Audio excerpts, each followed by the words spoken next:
Welcome to this week's episode of the Baseball Taylor Podcast. This week we have a Manny Machado extension, new rules in spring training, and book club right now.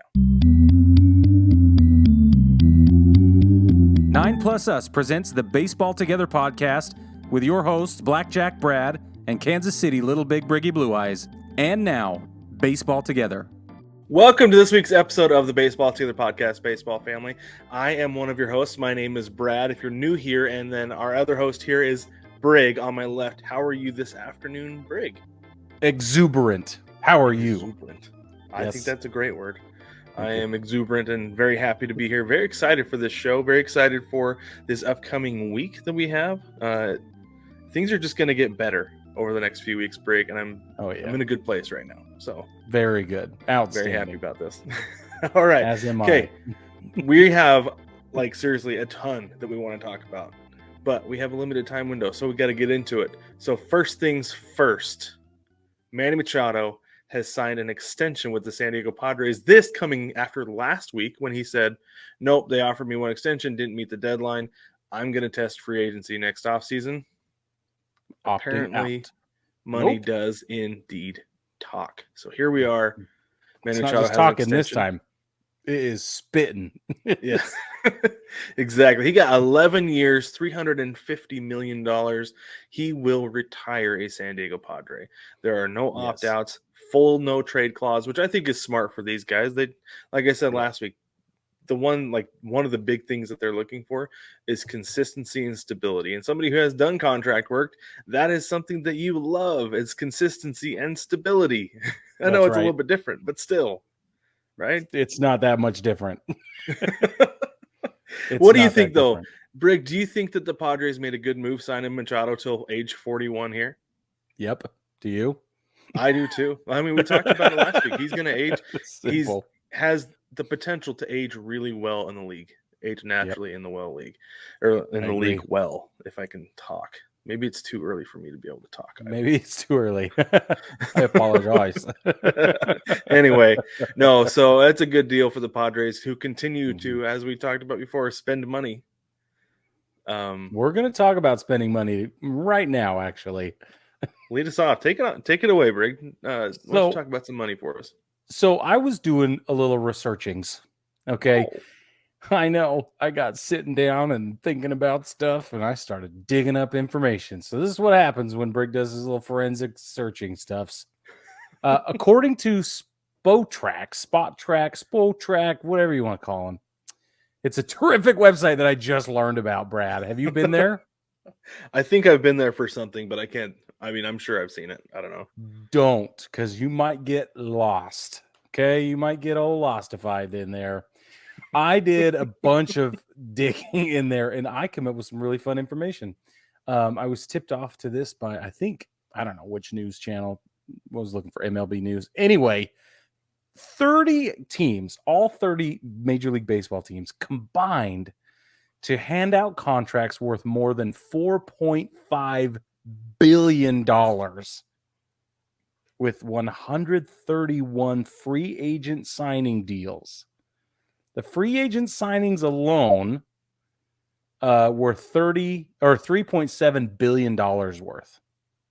So much money.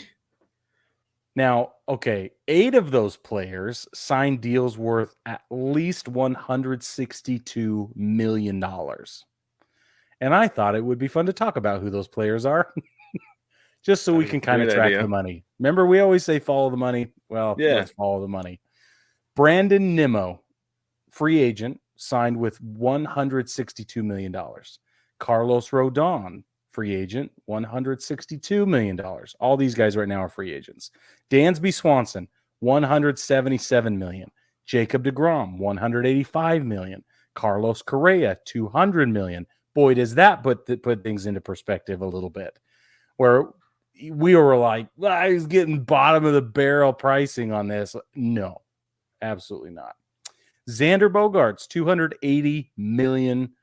Trey Turner, $300 million. Count them. How many shortstops are in there, by the way? And Aaron Judge tops the list off at $360 million. So that got me thinking. Well, first of all, Brad, what do you have to say about those free agent deals?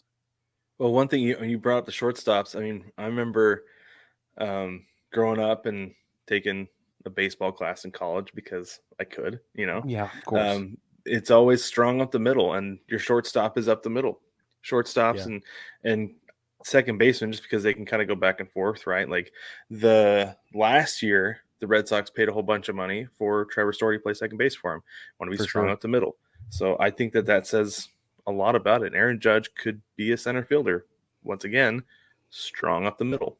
Right. Or, It as they're remains true. discussing, they're moving him to left field at some reps. They're getting him reps at left field right now. It's the first step for an outfielder to go to first base is to play left field. Yeah, that's what you've been saying.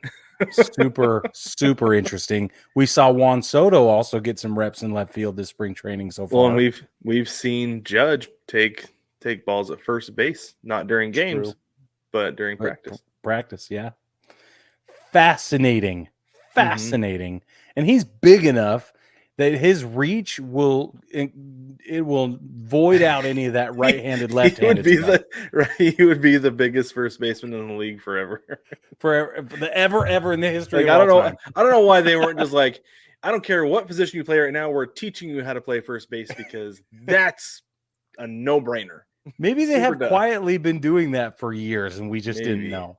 I don't know. It's fascinating though. All right, so then let's get back to the money. So then I wanted to start looking at extensions because the Manny Machado extension is a huge deal. And I was like, okay, where's the rest of the money going? So these are just veteran extensions. And I wanted to just toggle anything above $100 million. So Manny Machado tops the list at $350 million. These are just extensions this year. That's it. They're 2023 extensions. $350 million to Machado. Rafael Devers was extended, $313.5 million. Yu Darvish got 108, and Joe Musgrove got a clean $100 million. That's the top five or four. I think that's four, whatever. Don't talk to me about math while I'm talking about math. Talking about numbers. I'm talking about numbers. That's the top four. The veterans that have just been extended. Yeah. That's just this season. And then I was like, well, okay, what about arbitration extensions, right? That would be Luis Castillo got $108 million, Yordan Alvarez got $115, and Austin Riley got $325. It's kind of funny out of that group that I guess Austin Riley's got more years under his belt, but the fact that he's got that much more money than the other two, it's insane. And I know Austin Riley had a great year last year. We talked about how great of a player he is, but man, Luis Castillo is a stud. He's a outright stud. Dominant pitcher, and Yordan Alvarez is a monster. Is a rut row problem constantly. Yes. What's going on? The Mariners and Astros got steals out of those guys compared to what the Braves paid for Austin Riley. Totally. Anyway. I think the Yu Darvish Joe Musgrove deals make a lot of sense, but that explains the gap in the veteran extensions. Yep. Well, and Yu Darvish, I think it's cool because he got a 6-year deal, and he said after that he's like, I never thought I'd get a 6-year deal. Like that's like good for him. Yeah, super duper. Get exactly what or more than what he wanted. That's super cool. Yeah, super cool for him. It's exciting. Well, and he's kind of earned it, right? He's been around for long enough to have proven himself. Joe Musgrove's the same way, Yeah. Yep. Exactly right. But again, look at this. There's more of this shortstop presence on these lists. And I just thought that was so interesting. I'm glad you caught the same thing because it's really good. I think it's a real thing. And Manny Machado, he's a third baseman, but he used to be a shortstop, Yeah, exactly. And he's kind of right now he's one of the two big anchors in that lineup, offensive anchors in that lineup, No so doubt. you got to, if you want to keep him around, obviously you've got to pay him. And I think it makes a bunch of sense, like we said before. Yeah. So then I was like, all right, hold on. Let's talk about payroll. Let's just look at payroll. Because you always hear all this payroll disparity and the payroll this and the Steve Cohen that and all the Dodgers are doing this and whatever. And I was like, all right, let's just break it down. So I got the data for you here, baseball family. Team payroll, this is a real-time number. This means Manny Machado's numbers are included in this, okay? Which is cool. You can get that at that website I can't pronounce. The league average in payroll right in the middle is $146.9 million. 146.9 million. The top 5 clubs are in ascending order. The Dodgers at number 5. Their combined 40-man roster costs them $217.6 million. The Padres come in at number 4. 40-man roster costs them $219 million. The Phillies, number 3, with $231.6 million. The Yankees, $267.9, no surprise there. And the number 1 spot is now owned by the Mets. Their 40-man roster costs them $336 million as of so this much moment. money. That's crazy. And so I don't know if you saw this, Brig, but last I saw today, actually, the Mets were down 12-4 to, I can't remember who they were playing today in the 9th inning. The game was on ESPN. Oh, and no. I understand it's spring training. They didn't have any of their big names pitching today, and it's literally meaningless baseball because, like, for fans, it's just to get your fix, right? Yeah. Like, I don't hold any stock in any spring training result, but it was on ESPN. If I'm Steve Cohen, I'm like, are you serious right now? Like, you couldn't have put together a more competitive roster with all the money I'm paying for these guys on a nationally televised game. Nobody's going to see those games on MLB TV. Nobody can see 90% of our spring training games. But we're on ESPN today, and you give up $1 for one in. I would have been so mad. That is exactly the right answer. We look like fools today. I don't care that it's spring training. Yeah. Bro, I think you nailed it. That is exactly the right answer. Just like that. I was laughing so hard when I saw that. Oh my goodness. It was so funny. Like I said, it's spring training. It doesn't mean anything, but I just imagine there's something going on in his brain, just like, you can't put together a better. Yeah. The one day we're on ESPN this whole month. So what I think is interesting is that the Mets payroll could almost have paid for Manny Machado's entire contract. Jeez. Like, let's just put that perspective in there. It's a big deal. Okay. Let's go to the bottom 5 in the league. Okay. The teams with the lowest payroll in the league are in descending order. The Reds with $70.6 million in payroll. The Rays pay their entire 40-man roster for $64 million.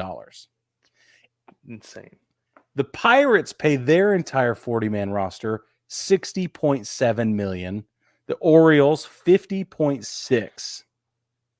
And the Athletics pay their entire 40-man roster just a hair more than Aaron Judge's average annual value at 40.9. So dumb. Aaron Judge is in 1 year being paid as much, almost as much as the entire Oakland Athletics 40-man roster. That means that when Aaron Judge gets to first base against the Athletics, he's making more than everybody on that field combined, maybe double this year. Totally. That's ridiculous. That is exactly the right kind of math. That's insane. It's How dumb, is that possible? Especially for a team, and I understand, like we talked about this yesterday, but obviously people listening were not part of the conversation, most of them. We talked about this yesterday, that Oakland is not like a terrible market, right? Like, I understand it's not San Francisco, right? You're not getting everything the Giants are as far as TV market goes, but your owner has some money. You'd hope. Right?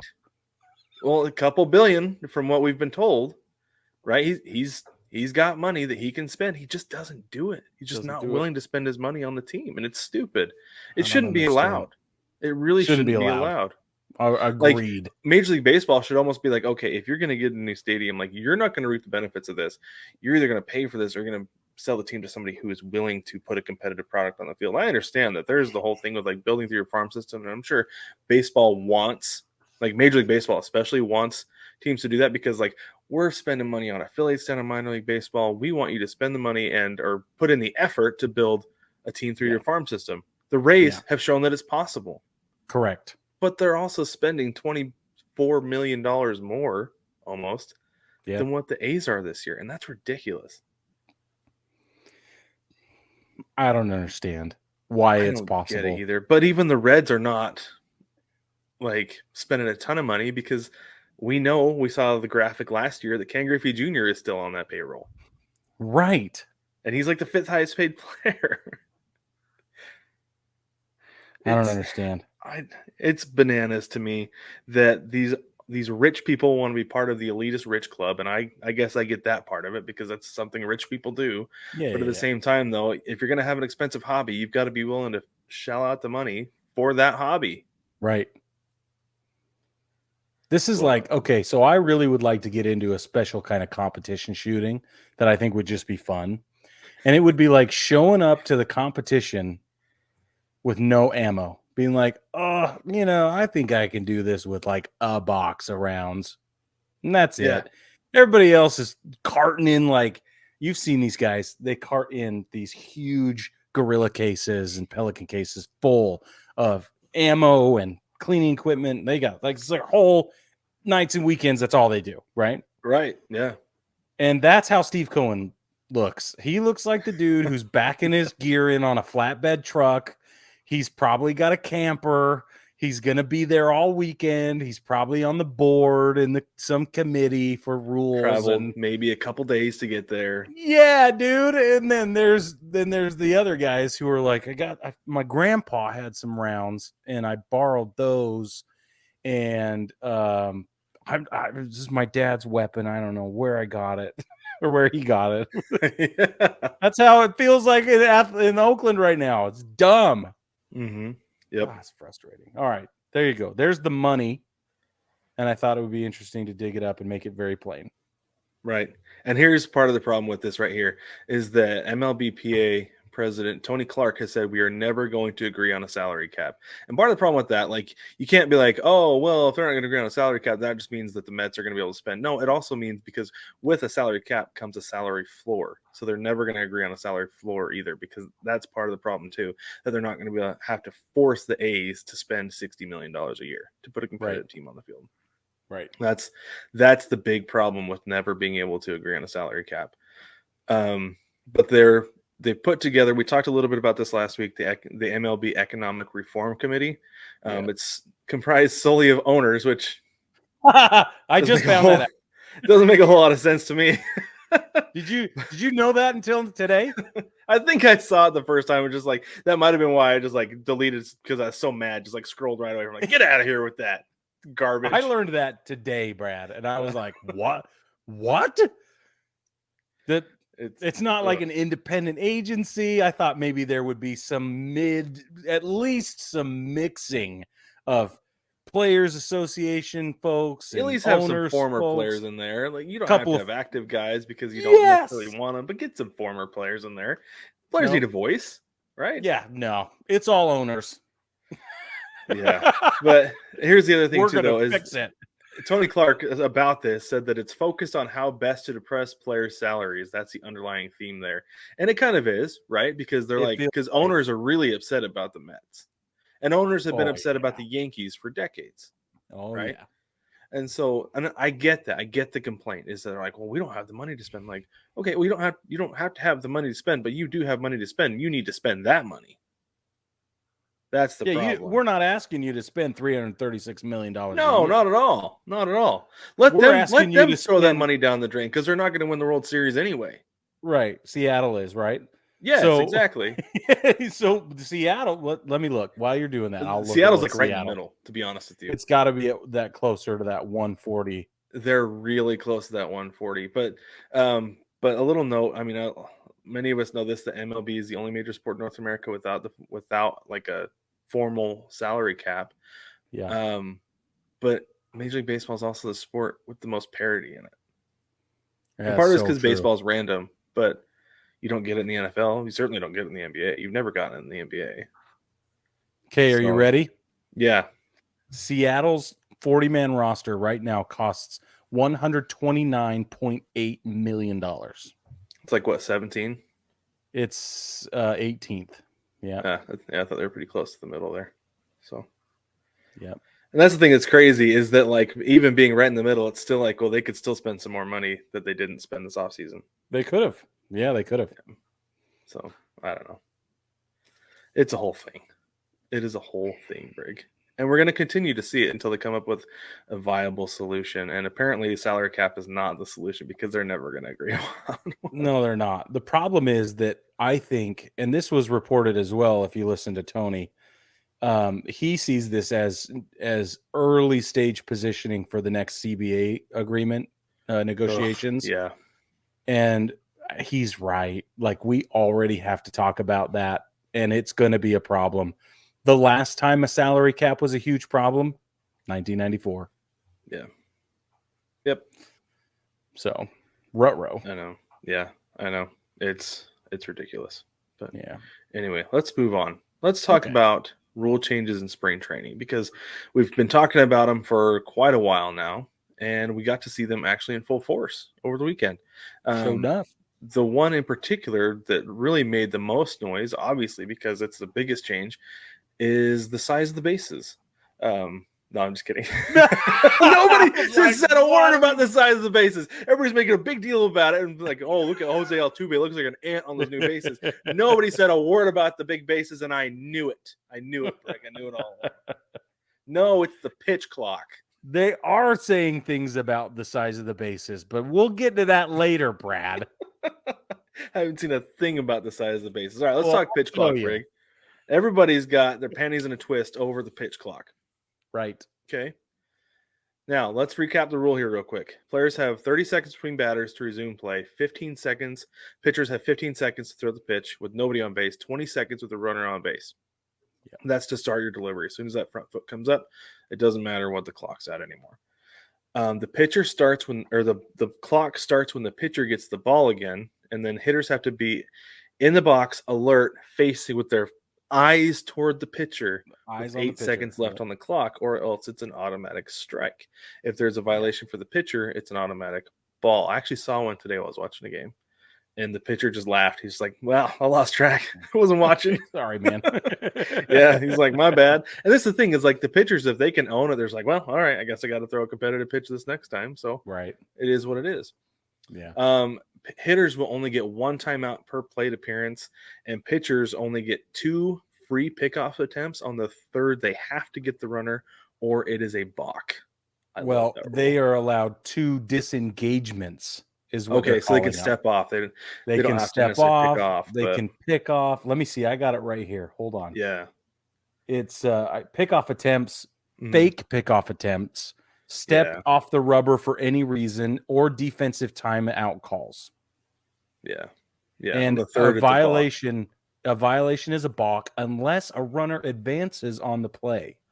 Oh, then it resets. Fascinating. Unless it won't be a balk. So if dude attempts a pickoff on that third one and misses, and the ball goes behind first base, and the runner advances to second, it doesn't count as a balk. And that would make sense because he gets second base anyway. Advanced. So not a big deal. Okay. So Brig, before we get too far into this, what are your first impressions of the pitch clock? Well, it's definitely an adjustment. It is fast. It is fast. And we were talking about it, and you said it feels like rushed. And I was like, no, it feels urgent. Like, it does feel urgent. Every at-bat feels like an emergency. Emergency. I'm like, it's not a drill. Everybody be ready. I'm like, I can't stop watching. I feel like, that. You ever see that movie with Mel Gibson where they taped his eyelids open? Was that Ransom or whatever? Oh, that's how I felt. I was like, holy crap, I can't stop watching. But that's the point, right? That's the point. It's working. Like, I don't have time to scroll Facebook between every pitch anymore. I cannot hang out on TikTok anymore while I watch games. I have to be actively engaged in watching the game now, which I don't have a problem with that. I would rather keep my phone away anyway. Yeah.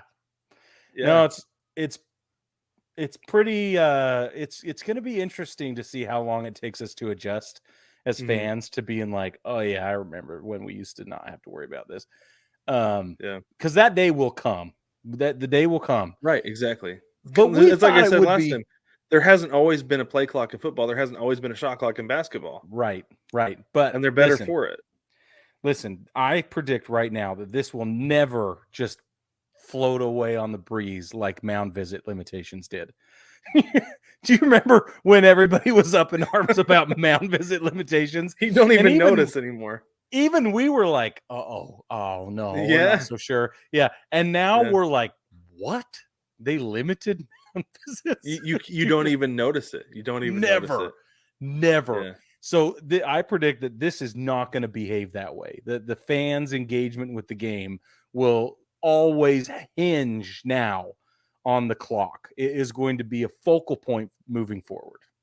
So this is one thing that I really appreciate about it too, is what do you do when watching a football game? That play clock gets down to 2 seconds, 1 second. What do you do? Start screaming at the TV. Yes. Yeah. There's one more reason to yell, and I am so excited about it. And that's what I think too. And it's the same with stolen bases. If you're like, go, he's going. More of that, please. Yeah, exactly. Like, is the perfect cocktail to bring me that is what I want. Come October, Brig, and that pitch clock gets down to 2 seconds, stadiums will be losing their freaking minds, especially in a 2-2 count. Throw the ball! Yeah. Oh, it is going to be so much fun, actually. Yeah. Yeah, it'll be great. And like I said, I was really, really skeptical at the beginning, but watching it now, I'm like, I can't get enough of it. I really like the pitch clock, and I understand people don't because it's different. Because baseball is not supposed to have a clock. That's what sets it apart. What makes it different. There's no clock, and the defense has the ball. Those are the two things that set baseball apart from every other sport. But this clock is making it, like you said, urgent. I have an urgency to watch every single pitch now. That I can't be like, all right, do whatever. Oh, he's getting ready to throw. Okay. I used to have it I used to have the like, because I knew who was pitching, I used to know how long to flip back and forth between other channels. Mm-hmm. Yeah. I could go to a different game and be like, check in. Okay, I got to go back because I know how long that pitcher's rhythm takes. Yeah, by like the third inning, I had both pitchers down well enough that I could scroll my phone and look up just as he's lifting up his foot. Pretty much every single time. Every time, and then you look up, there it is. I can do it at the ballpark too. I'll be having a conversation, and then I'll turn, and then snap. It hits the glove, and I'm like, okay, back to this. Yeah. No, those days are gone. Yeah, we live in a new violent baseball world. Violent baseball. Nobody's safe. Nobody. For it. So, Brig, you found this an SB Nation post-apocalyptic baseball, Brad. Just waiting for the tumbleweed to roll across the outfield. Yeah, some blind guy carrying the Bible. So, Brig, you found this poll by SB Nation said that 68% of fans like this rule. Yeah, and I'm sure that the other 32% are like, who are you talking to? Who like this rule? Right? Yes, absolutely. But no, I'm true. part of that 68%. I like it. I really enjoy it. I'm not. I'm in the 0.5% that hasn't decided yet. I'm going to be honest with you. All right. I think I like what I've seen, but I don't know if I like how I feel. You know what I mean? Like I don't know. I think I'm generally a pretty laid back person. I don't get a lot of anxiety, but I really enjoy the anxiety of sports. And maybe because it's not part of my everyday life that I enjoy it. So give me more anxiety in sports and I'm okay with it. Very cool. Makes me feel alive, you know? Yes, it's because it's violent. It is. It is absolutely violent. So average spring training games in 2021 and 22 were about 3 hours long. And so far, they've gone down to about 2.5 hours, which is fine. And I think that we will still see 3-hour games because we're going to see the slugfests, right? Yep. Where there are a bunch of runs scored. It's going to take a team forever to get 3 outs in an inning, and we'll still get long games. We're not going to feel like I've talked a few times about how we went to a game in 2017 in Seattle. It was the Mariners and Yankees. It was a 1-0 game. The game was over in 2 hours and 1 minute. Right. I felt robbed. Yeah. I don't think that's going to happen. Like that. Yeah. Because the clock's going to work both ways. Mm-hmm.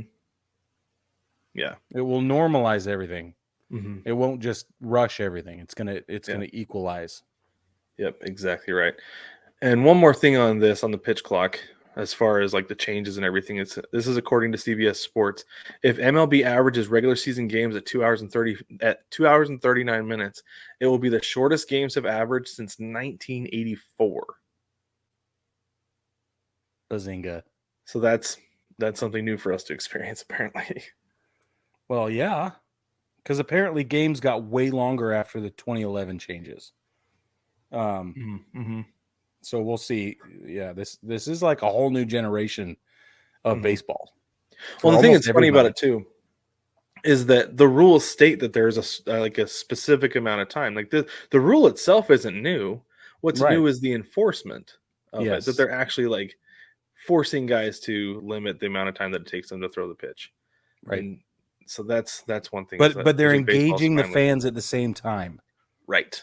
And that part, I think, is a stroke of genius. I did not see that coming. Honestly. Well, they need to do it more. I did not see the byproduct of the excitement and the screaming and the anxiety around it. That I don't know why, but that was an unforeseen thing for me. And it has proven to be very effective.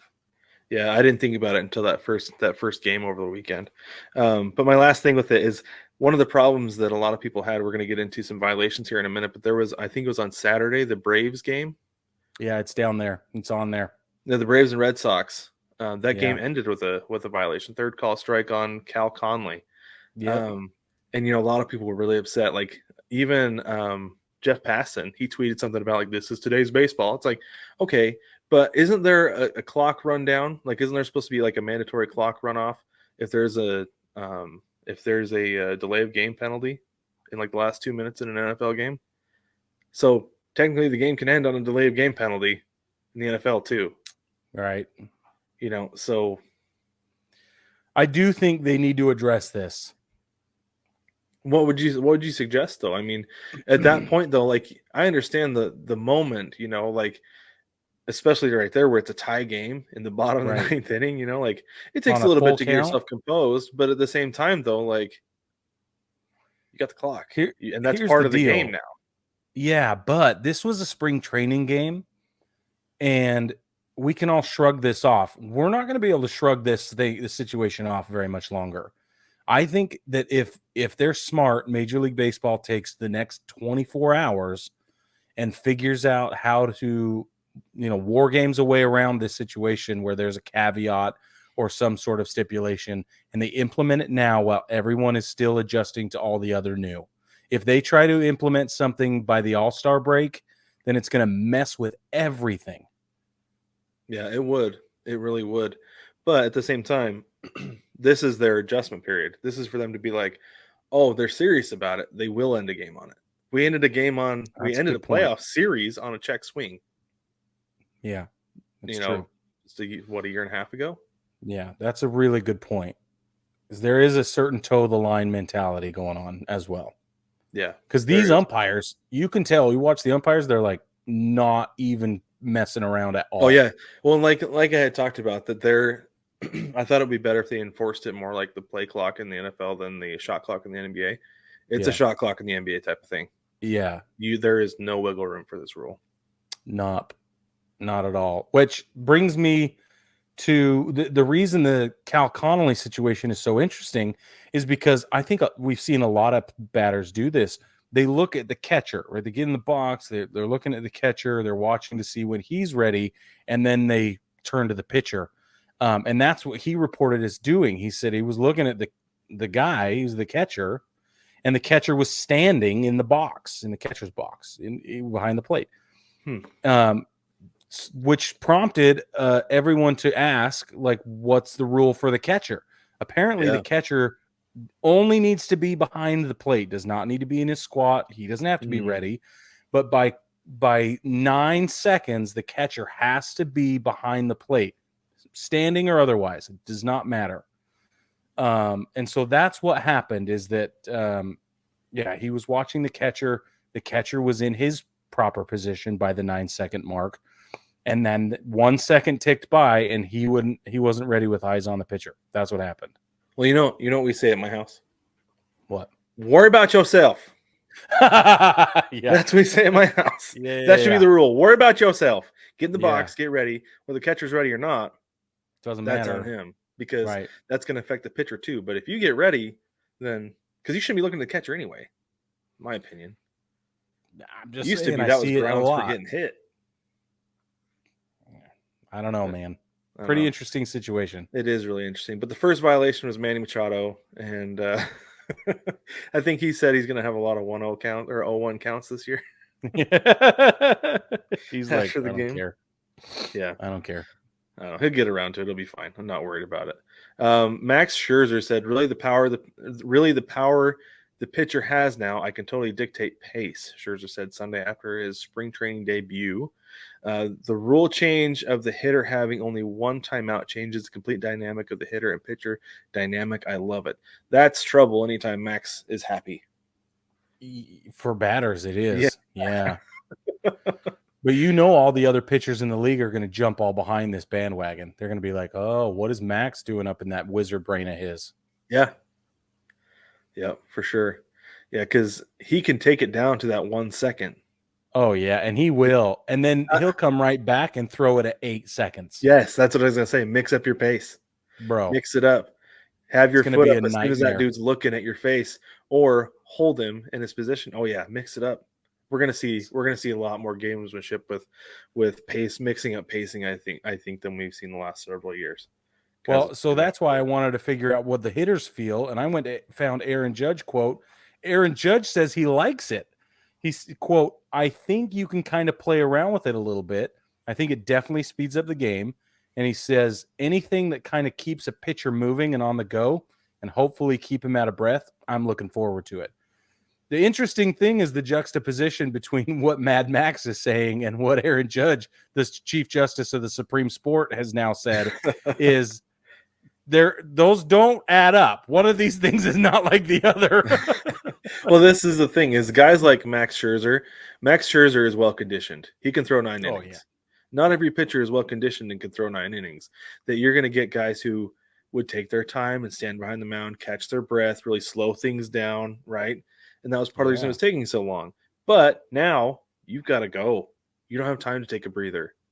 You've got to throw those pitches and keep the game moving now. Right.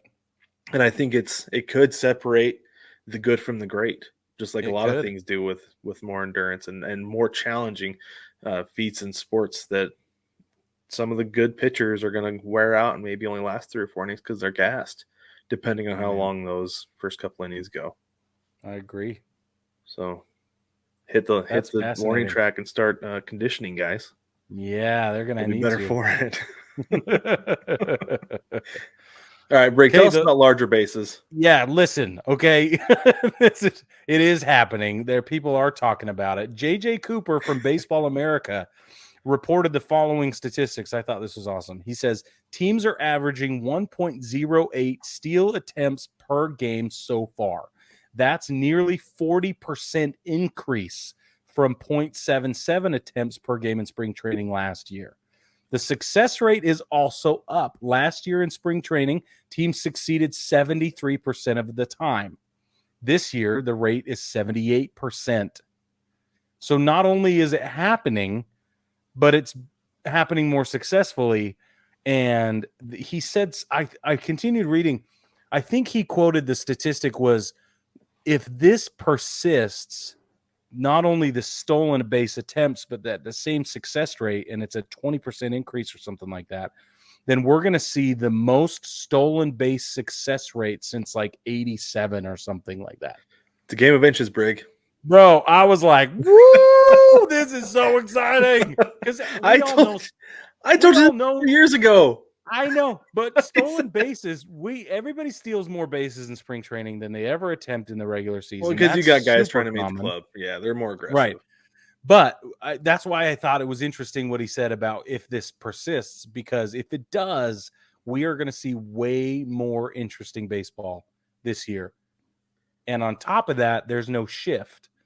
So being in a strategic position for a bam play is now even more important. And I got to be honest, the shift is the one rule that has been way less splashy and noticeable. I think we all wondered if this was going to be the big deal, but it is way overshadowed by pitch clock and Oh, yeah. larger bases, like way. So Right. how long do you think it'll take for the rest of the baseball world or for us to start really going, oh, okay, that has been a big factor? May. You think by May? I think you're going to see guys who hit into shifts, like hit into the shift a lot last year. They're Yeah. going to be getting on base more. Like watching that game today, I was watching the Mariners and White Sox, and they're still putting the shortstop just to the left of second base. Right. He's still playing at the middle. Yeah. And but that second baseman, this is the difference. Is the second baseman's on the dirt. So Jared Kelenic hit a ball right at the White Sox second baseman, and he's lucky he made the play on it because it ate him right up. But if he's standing out in right field, that's a routine ground ball. Right. I guess it's a hard hit ground ball, not routine, but it's a hard hit ground ball. Yeah. But this was a freaking rocket that he got in front of him, he got some leather on instead. So it'll make a difference. And I think it'll be that quick that we're going to notice it, especially as guys start to get a little bit more towards mid-season form and start to really get the feel back for the season. Yeah, it'll be early. Cool. Yeah, that's what I'm hoping for. Sports SB Nation poll, 55% of fans like the shift ban, and 59% of fans like the stolen bases or the larger bases. Yeah. Makes sense. Larger bases always cracked me up because, like I said, everybody was making such a joke out of them. Like, it's not going to be that big of a deal. Get over it. Right. And I'm glad to see that most people are fine with it. So there we go. So we talked about the pickoff rule. Yeah, we talked about that.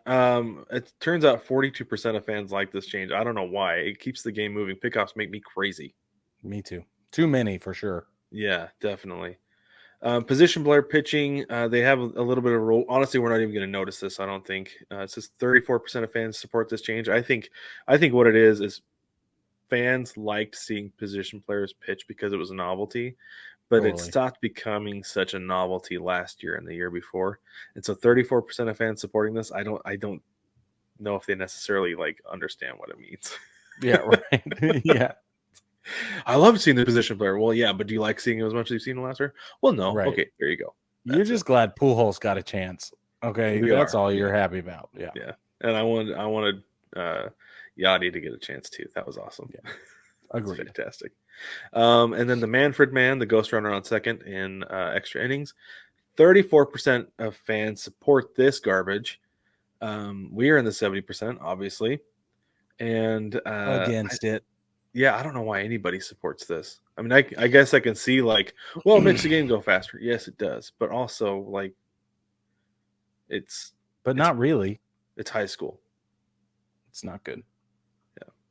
So, all right. Last thing we have before we take a break. Joey Votto has put in his bold prediction for the 2023 season. He said extraterrestrials arrive on Earth April 15th. The Reds, the 12-2 Reds, and the rest of the planet learn from, communicate with, and befriend our alien friends. This process takes 5 months. Play resumes in October. The Reds sweep the playoffs and are World Series champs. Side note, the aliens ask if I would like to accompany them on their ship back to their planet. I oblige, never to be seen again. Literally, Brig, my first thought when I saw this was like, did Joey Votto just tell us he's going to retire at the end of the year? Right? I actually put that on Instagram and somebody goes, please, no!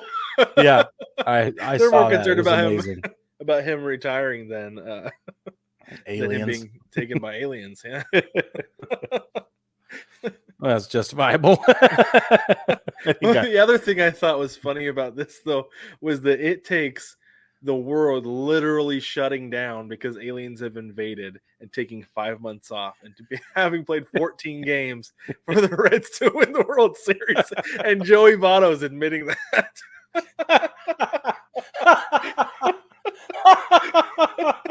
He knows they don't have a shot today. He knows they have no shot. Start hot, put the season on hold, and then come back for the playoffs, and that is it. It is a wrap at that point. Everybody else rode motorcycles and got hurt trying to show off for their alien friends. Exactly right. Yeah. And Joey the other Votto half went got down to the chess haircuts. hall, played chess with the aliens and all the 12th graders, and then came back. And he won the World Series. And that's how he retires and goes off not in the sunset, but into the galaxy as a World Series champion. I don't know. It's fabulous. Baseball family, we're going to take a quick break. When we come right back, we're going to finish talking about Bob Costas and his book Fairball. Welcome, baseball family, to this installment of the book club. And we have some really bad news for you and some really good news for you. Would you like the bad news first or the good news first? Too bad. You're getting the bad news first. The bad news is this book, Fairball by Bob Costas, did not age well. And we are deciding to call it what it is and admit that it is far less enjoyable than it was the first time we read it. When you say, Brad? Yeah, I absolutely agree with you. Both of us, we read it. What was it? It had to have been 2019 or 18. I think it was 6 years ago because it was before we started doing the show. Yeah. We both read it and really enjoyed it at the time. But since then, a lot has happened. Yeah. A whole lot has happened during that time. And we've gotten to see a lot more behind the scenes stuff about how things work. Part of that has to do with us doing the show and also with the CBA and the collective bargain or the lockout, everything. Right. Yeah, and so we've seen that some of the stuff that he suggested in there just logistically does not work, will not happen. It's not feasible. Right. And would not make the game better either. Right. That's another thing. So, and that was kind of a disappointing thing as we continue to read it. We started realizing like a while ago, these things would have worked. Right. But under the current situation, they're not going to work now. And that's a big problem. So, we're going to thank Bob for putting out a book that was enjoyable once, and we hope he does it again because I'll bet he'd do another one. Just a wonderful amount of justice. Yeah. In lieu of finishing Bob Costas' book, we are going to turn to an oldie and a goodie. One of, if not the most popular baseball books of all time. Wouldn't you say, Brad? Yeah, I would say so. Yeah. The film adaptation, the film adaptation is incredible, and everybody knows it. It's called The Natural by Bernard Malamud, and we are going to read the crap out of this for our book club now. It's super exciting, and what we're going to do is we're going to read 50 pages every couple of weeks. So we'll announce the schedule, but we're going to have, what do you think, 2 weeks until the next one, Brad? Yeah, let's just do every 2 weeks. We'll do book club. Yeah. Because that gives me a chance to continue to read my pirate stories and also do this. Yeah. So let me go through. My copy takes page 50 falls in between chapters. So in this copy, there are no chapters. Why did they do that? No chapters at all? So no, look, there's no chapter heading. Oh, okay. Or number.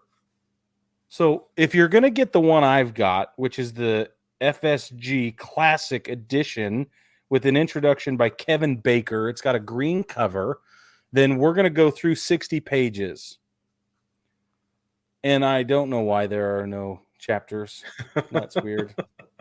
We're going to go through 60 pages in this edition.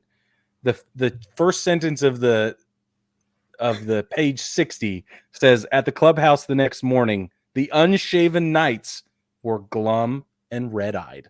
The end. So read that far. If you run into glum and red-eyed, you can remember. If you run into glum and red-eyed, stop. At least it's not like 2/3 way down page 57. No, that's exactly where we're going to cut it. No. I'm a reasonable person. Okay. I'm reasonable in my attempts to lead a reading group through this wonderful story. And it is wonderful. Good. Very good. I appreciate it. Thank you. Very, very good. Very, very good. We're going to have, I'm just going to tease this. We have another book coming up in a little while. But we'll let you know when we get there as well. Yeah, nice. It is not yet released. We're very excited. But baseball family, Don't forget to support the podcast. You can head over to ChinookSeedery.com and order yourself some sunflower seeds. Get ready for the season because it'll be here before you know it. And when you do, use code BTPOD. You'll save 10% off. And like I said, support the show because we get a little bit of that when you make those purchases. And also, if you want to, we have some stickers on hand. Mm-hmm. Send us an email in the mailbag. There's a link in the description of every episode. And let us know if you want a sticker, and we'll send you a sticker. Or come find us at the World Baseball Classic because we're going to be making it rain stickers as well. Yeah, you right. And we're gonna be in the game and hanging out on what is it, Saturday, Great Britain versus Team USA. And then I think we're gonna try and bum around pregame for what was the it? Sunday game. USA Mexico. Yeah. We're gonna be bumming around outside USA Mexico. Yeah, for sure. It's gonna be super exciting. I can't wait. I absolutely cannot wait. It's going to be so fun. But also, you can support the show directly by going over to Patreon, search Baseball Together. We have 4 tiers to support: $1, $5, $10, and $15 a month. Each has its own perks, but with every single one of them, you will get the bullpen cut, which is all the extra stuff before, after, in between. Everything that we don't show you with the main show, you can get all the stories and jokes and extra conversation and stuff like that we do every single week, and it's a ton of fun, isn't it, Brig? Oh yeah, so much fun, Brad. Yeah. The baseball family, thank you so much for joining us. We will catch you next week.